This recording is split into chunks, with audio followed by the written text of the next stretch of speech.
নমস্কার, আমি DNA tour travels থেকে বলছি। আমার পার্টির আজকে লাস্ট নাইট হোল্ড গ্যাংটকে।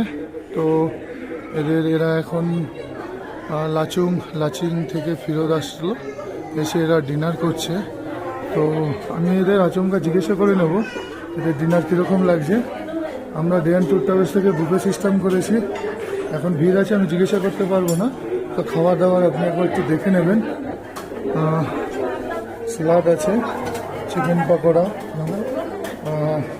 পকোড়া আছে, আচার আছে, রাইস আছে, আমি যেগুলো দেখতে পাচ্ছি বলে দিচ্ছি। ডাল আছে, ভাজা আছে, একটা ভাজা আছে, আর আলু গোবির সবজি আছে একটা আমি দেখতে পাচ্ছি। আর এখানে একটা যত সম্ভব পাবদা মাছ আছে। আমাদের এই স্টাফও অনেক সুন্দর আর ব্যবহারও খুব ভালো। তো আপনারা যদি ডিএন ট্যুর ট্রাভেলস থেকে আসেন, আমার স্ক্রিনে নাম্বার দেওয়া থাকবে, আপনারা আমার সাথে যোগাযোগ করতে পারেন। যতদূর সম্ভব আমি চেষ্টা করব বেস্ট পরিষেবা দেওয়ার জন্য। নমস্কার।